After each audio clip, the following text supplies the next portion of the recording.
uma derpina. Não é necessário se descabelar. Está bem simples e fácil de entender. Não é difícil para você, que já sabe de tudo.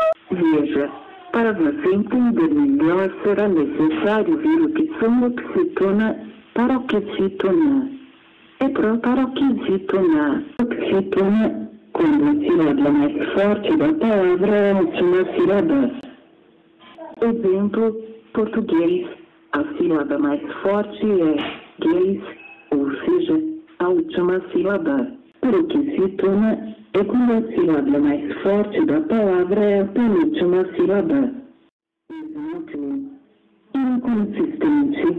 A sílaba mais forte é tem, ou seja, a penúltima sílaba. Proparoxítona é quando a sílaba mais forte da palavra é a antepenúltima.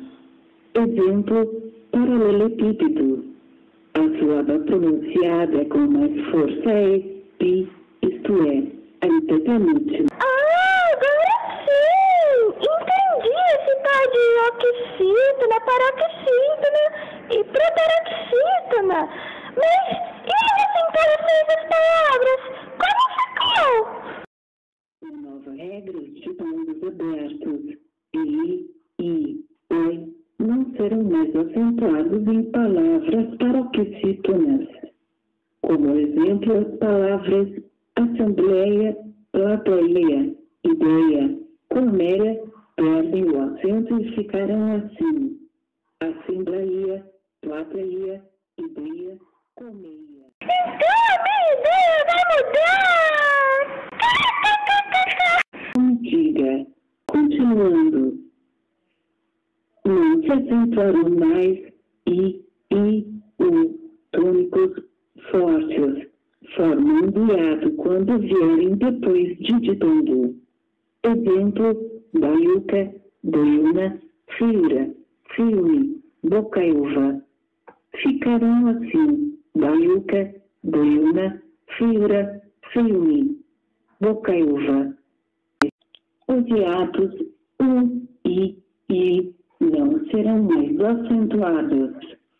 Exemplo, enjolo, volo, perdolo, abençolo. Ficarão: enjolo, volo, perdolo, abençolo. Entendeu? Entendi sim, senhor Google Tradutor! E para terminar essa nossa conversa, falta apenas uma nova regra. É a regra das palavras homônimas.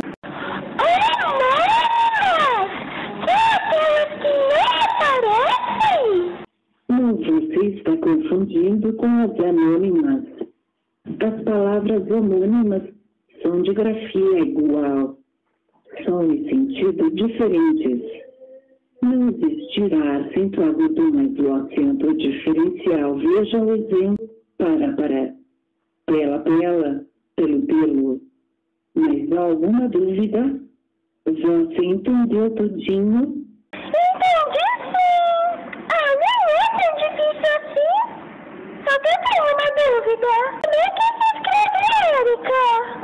Mas, Pina, deixa isso pra lá.